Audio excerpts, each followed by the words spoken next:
Good morning, doctors, and welcome to today's webinar on commercial real estate and the ins and outs of negotiating lease agreements for animal hospitals. I'm Justin Ditkofsky. I'm the Vice President of Healthcare Leasing at Cirrus Consulting Group, and I do want to start by thanking all of you for taking the time this morning and this afternoon to join us. We do have quite a bit to cover off over the next hour, and I do want to start, first of all, by thanking the Henry Schein team for sponsoring tonight's program, or this morning's program, sorry. And the agenda for today will be to, I will first of all start by providing everyone with some background on Cirrus Consulting Group in terms of the who we are, the what we do, and how we support veterinarians with commercial real estate matters across the country. We're also going to spend some time talking about some of the trends in the commercial real estate, some of which are actually quite alarming, and how they may impact you or your business.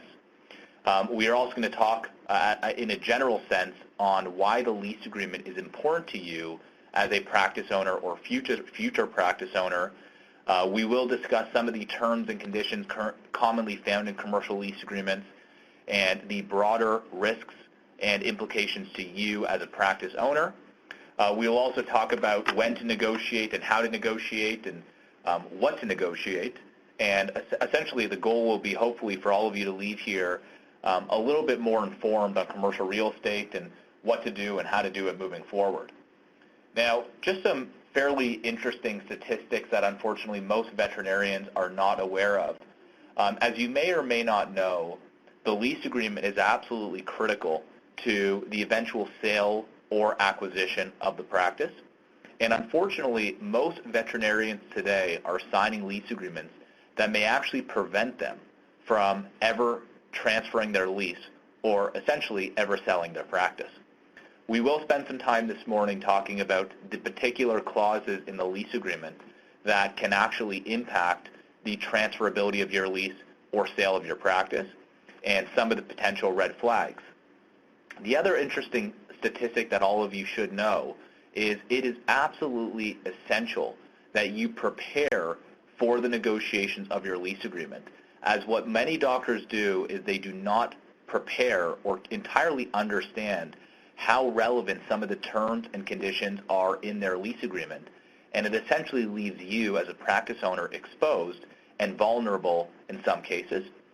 And we're also going to talk about, or I guess another stat that you should all be aware of is, as a veterinarian, you are actually one of the more desirable tenants or commercial real estate tenants for property owners to have. And the reason being is most animal hospitals tend to be long-term stable tenants, meaning once you have established your business in a particular location, most of you will stay in that location, in most cases for the entirety of your career. But in general, you'll be there for 10, 15, 20, 30 plus years, at which point you will transition the practice or clinic to another practitioner who will stay in that location for a considerable amount of time. So building owners love that continuity and that long-term predictability. And it does put you in a very good position from a negotiation or leverage standpoint because you are, in fact, a very desirable tenant, contrary to what you may believe or what some of your colleagues or property managers or owners may tell you. Now, just to provide you all with a little background on Cirrus Consulting Group, we have been in business for 23, going on 24 years now. And at a high level, we essentially specialize in helping doctors, dentists, and veterinarians in commercial real estate matters, really primarily focusing on the negotiations of commercial lease agreements. We do work with doctors all across the country, and annually we'll analyze and represent over 1,000 practitioners in the negotiations of their lease agreement. Over the last 23, again, almost 24 years, we have successfully negotiated more than 10,000 commercial leases, all for healthcare tenants. So, we're highly specialized and intimately familiar with the ins and outs of your business and how that would be relevant to the terms and conditions of the lease agreement. We also lecture extensively across the country, essentially educating veterinarians on commercial real estate, risk mitigation, tax planning, retirement planning, and so on, really with the intention of better educating the field to understand how relevant the real estate part of your business really is. And just to give you an idea of some of our recent clients, this just gives you an idea of the different states and cities and municipalities that we're actively working in. At any given time, we are representing anywhere from 300 or 400 active projects or active negotiations across the country. So just to give you a high-level snapshot of the different areas within the country that we're actively working in. Now, I do always like to start the program off by asking everyone a fairly generic question of what is a lease agreement. Now, I know from experience most of us have a general idea of what a lease agreement is. You know, at a high level, it's a contract between you as a tenant and the property owner or landlord that outlines the responsibilities, obligations, and costs of your tenancy. However, what most of you may or may not realize is when you signed your lease or when you sign a lease, it is arguably one of the more expensive checks you will ever write in your entire life. Now, I want you to really give some thought to that. I know for most animal hospitals across the country, the average rent for an animal hospital is generally between 6 to 10% of your total production, meaning 6 to 10 cents on the dollar goes to your landlord of every dollar that you produce, which means it's obviously one of the larger overhead costs for your business. But the reason I'm bringing up that it's a check and arguably one of the more expensive checks you will ever sign is because unfortunately most doctors pay very little attention to the fine print within their lease. Most practice owners are so focused on how much do you pay per month or per year and how much space do you get and how many years are you committing to, rather than understanding that the other parts of your lease, the legal terms and conditions, can actually be far more costly to you than what you pay on a monthly or annualized basis. And I'm talking from a risk standpoint, a liability standpoint, but also from an overhead standpoint in terms of if there are certain responsibilities or repairs or maintenance that you're required to carry out at your own expense, that could be far more costly to you than what you would pay in any given month, or in some cases, what you would pay in any given year. But I'd also bring this up because my goal over the next 30 to 40 minutes is really to enlighten you on the fact that while I appreciate rent is one of your overhead costs and one of your larger overhead costs, when it comes to negotiating lease agreements, it is not simply about rent. It's really about understanding what is lying within the terms and conditions of your lease agreement and how that may impact you, your business, and your long-term plans. Now, why is the lease agreement important to you? Well, first of all, obviously, there's a very sizable investment or cost associated with building your office, which means the location and the facility and the real estate part of your business is the foundation of your practice. That also means that it is very difficult and time-consuming to move, but also that if you are forced to shut down for any particular reason, you obviously do run the risk of patient attrition, which obviously will hurt your business from a production and collection standpoint. The other, I guess, one comment that I would make that's not really outlined here that, again, I mentioned earlier is the lease agreement is absolutely relevant to the transition and sale of your practice. And it's important that if your intention is to sell or buy a practice in the next 5 or 10 years, or more or less, that you understand those particular sections of your lease agreement and what the broader obligations or implications really are. Now, what are the benefits of having a properly negotiated lease agreement? Well, first of all, obviously fair and affordable financial terms. This is where we're talking about fair rental rates, fair maintenance charges, property taxes, insurance costs. Obviously, again, it's one of the larger overhead costs for your business. We do want to ensure that you are provided with fair and affordable financial terms. The lease agreement should also provide you with long-term stability and security. Many practice owners structure their lease agreements to be a 5-year term with a 5-year renewal option. So essentially a 5 plus 5. We generally recommend that you structure the lease agreement to be a 10-year term with 2 5-year renewal options. The reason that we recommend that is because obviously it will provide you with more long-term stability and security in your space. But in addition to that, most property owners tend to be more motivated if it's a long-term commitment, meaning if you're prepared to provide them with a 10-year term on your lease as opposed to a 5-year term, it puts you in a much better position from a leverage standpoint to negotiate reasonable and affordable financial terms, as well as the appropriate legal terms in your lease to minimize risk and liability. Again, you also want to make sure on the risk standpoint that your lease minimizes your risk and exposure.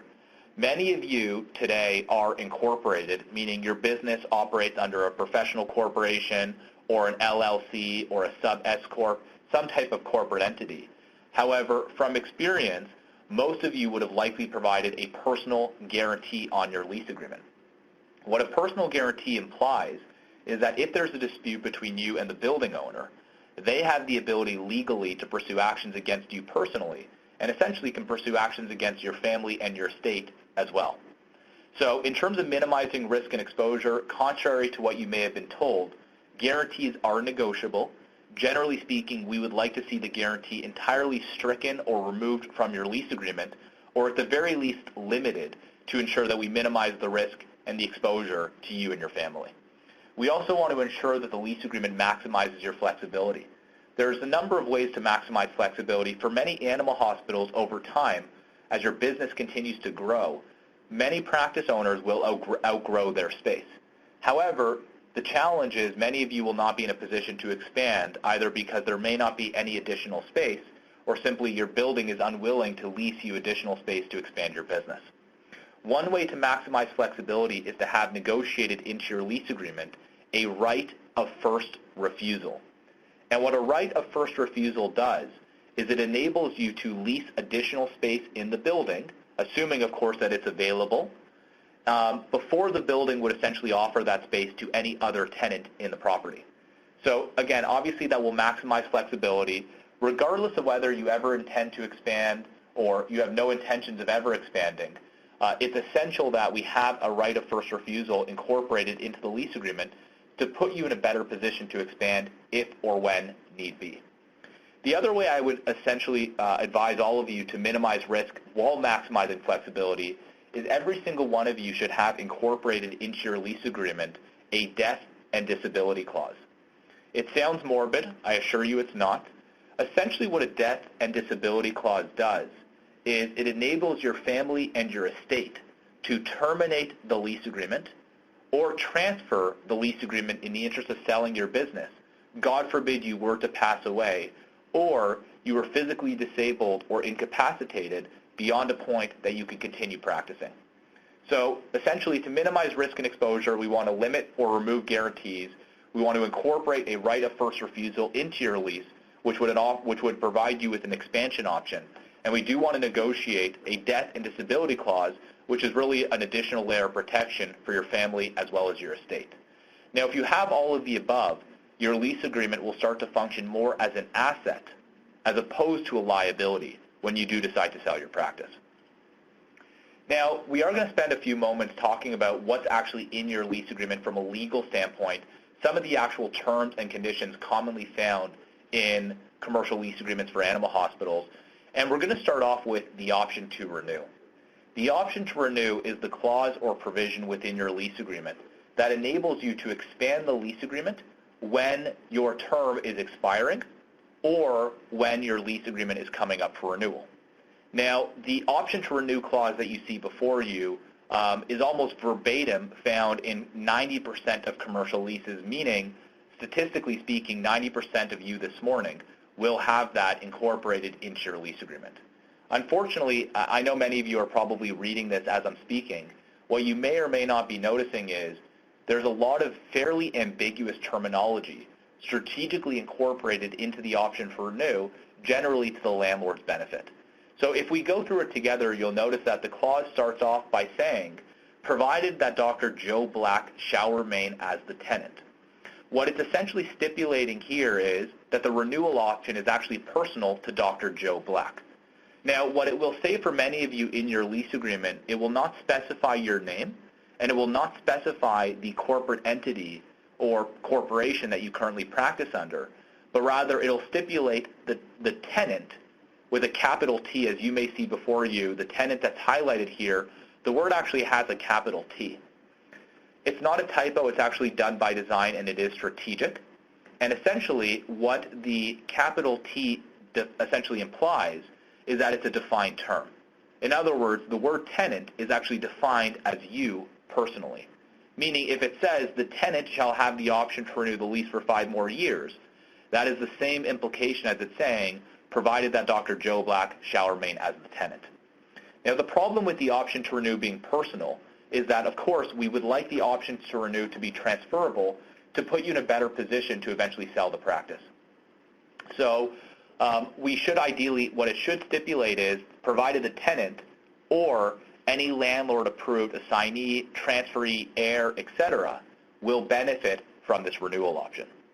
It goes on to say that if the tenant duly and has regularly paid its rent and has performed its covenants and obligations under this lease and has not been in default.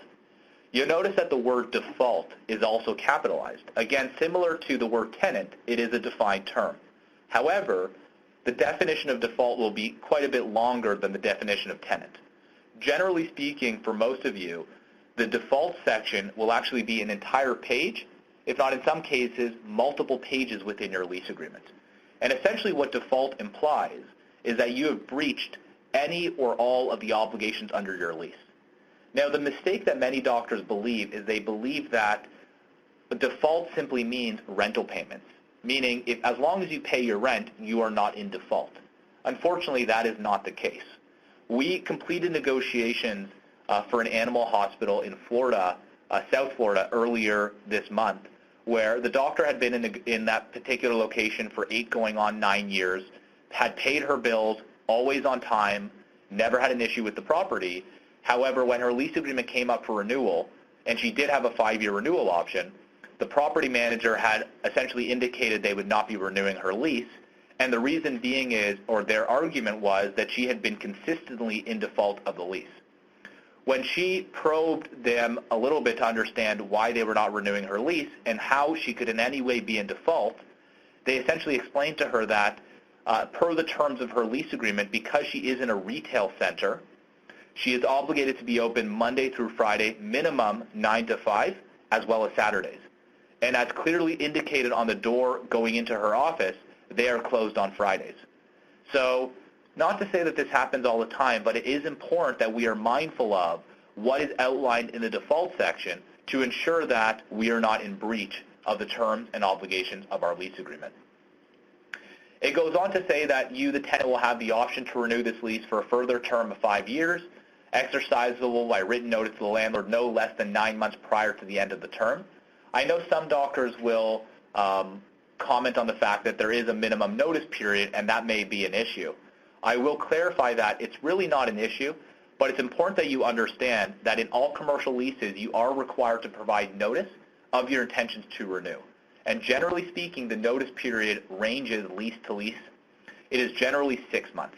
In some cases, it's 9 months. In some cases, it's 3 months. In some cases, it is a year. It is important that you understand how much notice you need to provide to ensure you do not miss the notice period. Now, it goes on to say that any such renewal shall be on the landlord's then current standard form lease agreement. What all of you should know is there is no such thing as a standard form lease. Leases differ building to building and landlord to landlord. What this essentially implies is that when you have a lease agreement coming up for renewal, the property owner or manager has the right to present you with an entirely brand new lease agreement on the landlord's standard agreement, quote unquote standard, and that you are obligated to sign that agreement if you intend to renew your lease. As you can imagine, not really ideal. Now, it goes on to say that at a minimum rent to be determined between the landlord and tenant, but in no event shall the rent be less than the rent paid in the last year of the original term. In other words, regardless of what's happened in the economy, regardless of what is happening in the real estate market, your rent will do one thing every year, which I'm sure for many of you it has. Your rent will go up year over year. What it should say is during a renewal, your rental rate will be based on the fair market rent at the time of renewal, and there will be a specific definition or mechanism to determine how do you determine fair market rental rates. So we worked on a case, actually also in South Florida, about a year ago, where an animal hospital had a lease agreement coming up for renewal, had been in their building for 20 plus years. However, they signed a 10-year lease agreement back in 2006, And obviously in South Florida, as many of you know, in 2008, 2009, they had a crash of the real estate market, which obviously perpetuated the instability in the economies for all of us that many of us are still recovering from, and really sparked the recession. And unfortunately, it didn't stipulate that his rent would be based on fair market. So when his lease came up for renewal in 2016, and even though he was paying twice the current fair market rental rates for the area, the landlord still proposed an increase in his rent, which obviously was an issue for him and his business. We do again wanted to stipulate that rental rates during a renewal will be based on fair market rent at the time of renewal, and there will be a defined mechanism to determine how do you determine fair market rent. Now it goes on to say that if you and the landlord are unable to agree on the market rental rates, you do have the right to go through arbitration. However, the arbitration will be based on market rent for renewing tenants in the building. Essentially what it's discussing here is if you disagree with the rental rates that the landlord proposes, you have the right to go through arbitration, meaning you hire an arbitrator, they hire an arbitrator, which obviously is very costly, and they will determine what the fair market rent is. However, the market rent will be determined based on the rent for renewing tenants in the building, meaning if people in the building are paying more than you, it doesn't make a difference what is happening in the economy or the market locally or what the arbitrators determine, because your rental rates will be based on renewing rates that tenants in the building are currently paying. And that, again, is very ambiguous and very open-ended. Now, the assignment and subletting section of your lease agreement is particularly relevant for all of you, but I would say more so important for all of you who are considering buying or selling your practice anytime within the next 5 to 10 years. The assignment and subletting section is essentially the provision in your lease agreement that enables you to transfer the lease agreement in the interest of selling your business. Now, again, as some of you may be reading on, a lot of fairly ambiguous terms and provisions here by design. And unfortunately, what happens for many practices is landlords will actually leverage control over the transfer of the lease agreement to, in some cases, change rental rates for the new incoming doctor, or in other cases, they will actually ask the selling doctor for a percentage of the proceeds from the sale of the business. Now, what you may or may not have noticed is it does go on to say that if you'd like to transfer your lease agreement, you will need to get consent from the landlord. Now, what it will say for some of you is such consent not to be unreasonably withheld. Unfortunately, as you're probably gathering, not to be unreasonably withheld is also fairly ambiguous. And what most of you, if not all of you, will not have is there will not be a clear definition of what would be considered reasonable or unreasonable. Now, again, most property owners or managers do not want to prevent you from selling your business. Actually, to the contrary, it's beneficial for them to enable you to sell so that you help secure and lock down a new long-term tenant for them. However, most building owners and property managers are fairly sharp and savvy business people, and they understand that when an animal hospital is sold, there's a large transaction that occurs between the buyer and the seller. And in order for that transaction to occur, the building owner or property manager needs to approve the transfer of the lease. And again, what occurs in many cases is the property manager or owner will leverage control over the transfer of the lease to increase the rental rates, or actually ask the seller for a percent of what they sell their business for. So we worked on a case just outside of Washington, D.C. In late 2016, where a veterinarian had been in business for 20, 30 plus years, unfortunately for various health issues had to retire early and sell her practice. And the long short of it is when she approached her building owner to request approval to transfer the lease, they essentially presented her with a few options. The first option being they presented her with a 30-day termination notice, advising her that they would not be approving the transfer or assignment of her lease, but rather were expecting her to move out of the building within 30 days.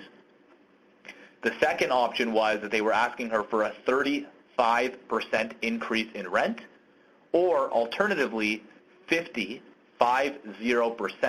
of the proceeds from the sale of her business. Now, I will tell you that that was a fairly extreme case. It's not as if we see cases that extreme on a daily basis. However, we do regularly see cases where landlords will propose a 5 or 10 or 15% increase in rent, or alternatively are requesting 1 or 2 or 3 or in some cases 5% of what you're selling your business for in order to approve or authorize a transfer of your lease agreement. And that generally occurs because the assignment and subletting section was not properly structured. Now it goes on to say, and this is how it happens, that once you've requested approval from the landlord has 15 days to advise you either that they will be terminating your lease agreement or revising the rental rates. Again, 3/4 of you this afternoon, will have this in your lease agreement, even if you had your lease agreement negotiated by a well-experienced real estate attorney. Now, it does go on to say that notwithstanding the landlord's approval or consent to a transfer of your lease, you will continue to remain liable or a guarantor with the new doctor who has taken over your business. Essentially what it's implying here is even after you have sold your business and transferred your lease agreement, you will continue to remain liable with the new doctor who has taken over. Now, unfortunately, I would say from experience, 90+% of you today have that provision within your lease agreement. Obviously, it's a major issue. You want to ensure that upon a sale of your business, you are fully released of all liability under your lease agreement.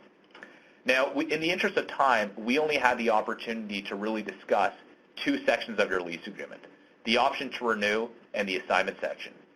Many of you today will have demolition or redevelopment clauses in your lease agreement, whereby it's particularly relevant if you're in an older building. And essentially what a demolition or redevelopment clause does is, regardless of the terms of your lease agreement, it enables the property owner or property manager to redevelop the property or sell the building to a developer who wants to redevelop the property. And they can actually evict you from your space by providing you with notice of their intentions to redevelop. Now, it is a major issue, and unfortunately, I would say probably half of you today have that in your lease. Now, regardless of whether or not the building is ever redeveloped, it does become a major issue when you sell your practice. As you can imagine, a prospective buyer does not want to buy a practice in an older property where there's language in the lease agreement about a potential redevelopment. So, obviously a major issue. We also didn't have a chance to discuss the relocation clause. Many of you today will have a relocation clause in your lease. Essentially what a relocation clause does is it enables the landlord to relocate you to a different unit in the building if they need to. Now, as you can imagine, it is very costly to move and incredibly time-consuming. Generally speaking, under relocation clauses, the cost of moving your office will be borne by you, the tenant, and it will not be paid by the landlord. But regardless of who's paying it, the other major issue is, generally speaking, the building is only required to provide you with 60 to 90 days notice, meaning they can give you 2 to 3 months notice to move, whereby it might take you 4 or 6 or 8 months to build your new office. So again, the reason I'm bringing this up is it is absolutely essential that you pay very careful attention to the actual legal terms and conditions in your lease agreement to better understand how you may be at risk or your business may be exposed. Now, for any of you thinking of starting a practice or having lease agreements coming up for renewal, there are some very important aspects that should be negotiated into the lease. Obviously, we do want to make sure that the rental rates are properly structured and negotiated. We should negotiate tenant improvement allowances. Essentially, what a tenant improvement allowance is the landlord will actually provide you with an allowance towards the cost of building your clinic. The allowance is based on the square footage of your space. So, for example, it may be $30 or $40 or $50 a square foot, but it absolutely is incorporated into the negotiations, and it's very common that buildings will provide you with a fairly generous tenant improvement or construction allowance. We also will need to negotiate a fixturing period. Essentially what a fixturing period is a free rent period. It's generally 3 to 6 months, where the landlord or property owner will provide you with a 3 to 6 month free rent period to design and build your space. And then, of course, we do need to negotiate the lease terms and conditions to make sure that you and your business are protected. Now, for any of you thinking of buying or selling a practice, some other variables or components that do need to be negotiated. We, of course, do want lots of term, and we do want renewal options. Again, the best way to structure your lease would be a 10-year term with 2 5-year renewal options.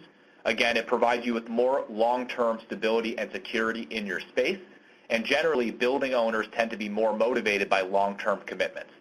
So it will put you in a better position to negotiate terms and rates with the building. We also want to make sure that we do not provide personal guarantees, or if the building is adamant that we do provide a guarantee, that we negotiate limitations on the guarantee to protect you and your family and your estate. We also want to make sure the assignment and subletting section is properly structured to enable you to eventually sell your business with very limited involvement from your property owner or property manager. And again, every single one of you should have a death and disability clause negotiated into your lease to protect your family and your estate. Now, for those of you who have a lease agreement coming up for renewal, it is essential that you start the process preferably 2 years prior to the negotiations. When you negotiate a lease agreement with any property owner, particularly when you have a lease agreement coming up for renewal, the mistake that most doctors make is they start the process somewhere between 6 to 12 months before the lease expires, in some cases even less than that. As some of you may know from experience, to move an animal hospital takes a considerable amount of time. It's generally a year to a year and a half long process. Most property owners are aware of that and understand that, and they will use that to their advantage by delaying the negotiations as much as possible to get you as close as possible to the date when your lease expires or comes up for renewal. One of the best pieces of advice that I will leave you with is you need to start the process ideally 18 to 24 months before your lease expires. The sooner you start, the better, and frankly, the more leverage you'll have in the negotiations. Now, that being said, that doesn't mean you cannot start the process 6 months out or 4 months out, but really it simply implies that you're at a disadvantage in the negotiations because you did not time the process properly. Again, I'm just going to reiterate this one more time. Try to start the negotiations when you have a lease agreement expiring or coming up for renewal, ideally 18 to 24 months before your lease expires.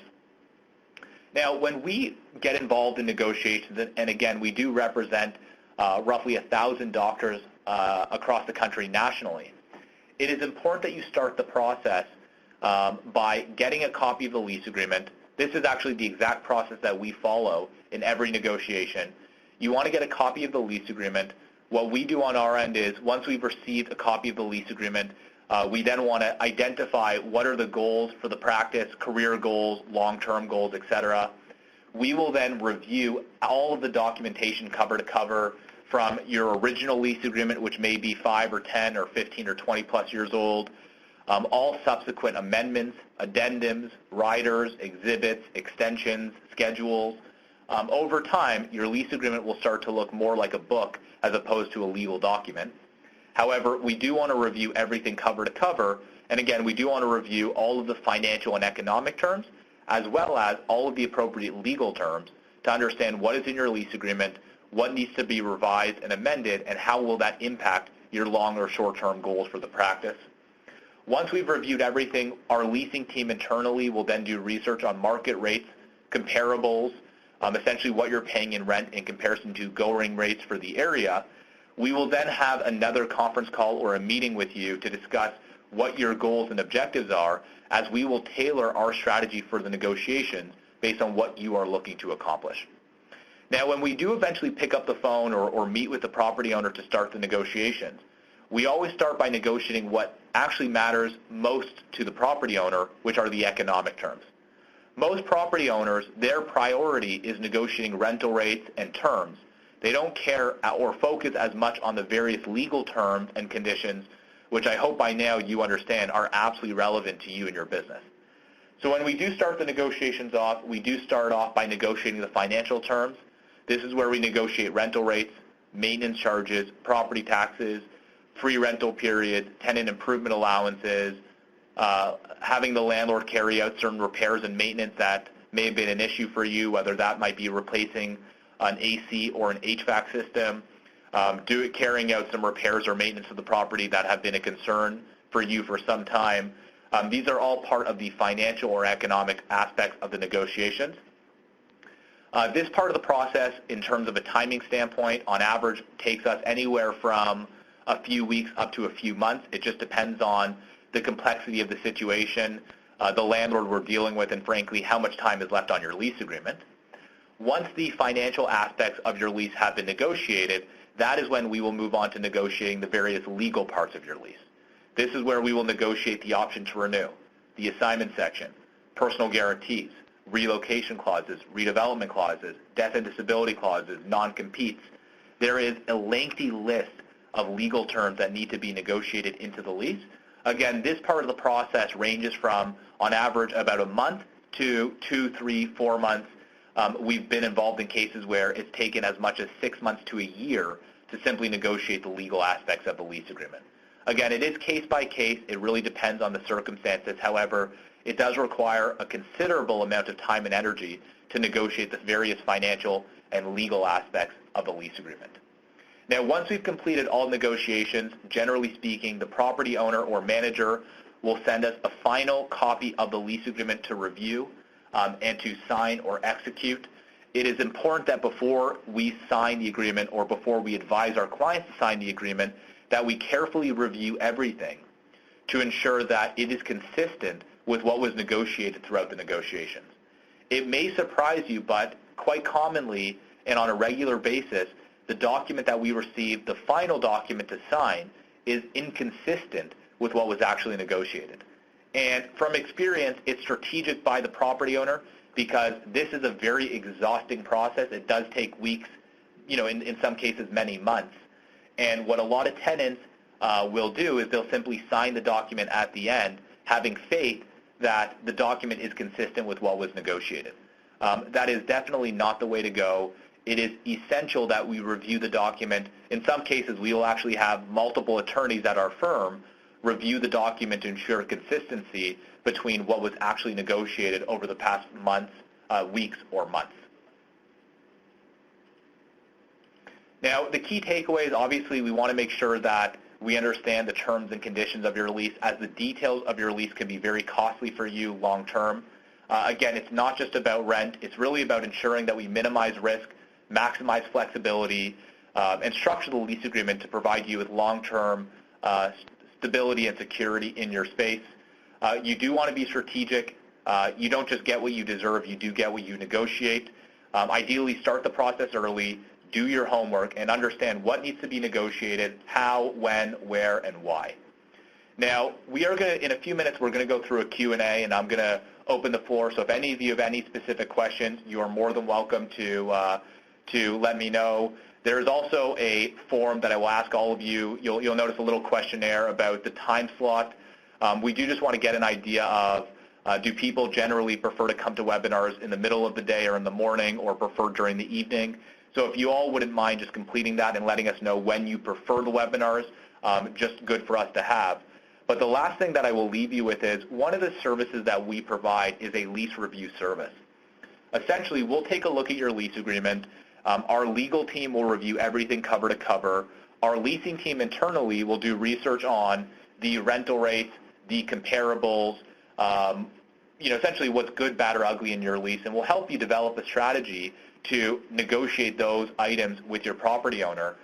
In partnership with Henry Schein Animal Health, normally that service is $1,500. However, for all of you this morning, it is actually complimentary. However, in collaboration with Schein Animal Health, we've agreed that only the first 5 doctors to email me acknowledging that they are interested in the lease review will benefit from the complimentary lease review. So as you will see before you, my contact details are there. That is my direct email address, and that is our toll-free phone number with my direct extension. If you are interested in the lease review, I will ask you kindly, please send me an email immediately, or at the very least within 24 hours. Again, if there's a limited number of complimentary lease reviews, it's only for the first 5 doctors to email us. And, I would encourage all of you to take advantage of the offer. It'll certainly be helpful and enlightening for you. But that being said, I do want to thank all of you very much for your time. I'm going to open the floor now to a Q&A session. So if you want to take a minute quickly and just jot down the contact details, or if you want to put that into your computer immediately, you can absolutely click that. I do hope all of you take advantage of it, and I do want to thank all of you very much for your time. You'll give me a second. We will open the door to a Q&A section in 2 seconds.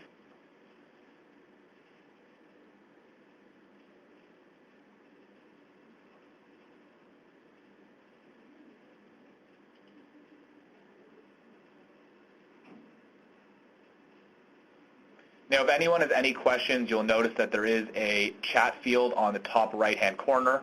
If you have any questions, please feel free to type them out, and I'd be more than happy to answer any questions you have. I'll ask you all kindly again on the top left-hand side to just fill out when you prefer the time slots for the webinars, if you prefer in the morning, noon, mid-afternoon, or during the evening.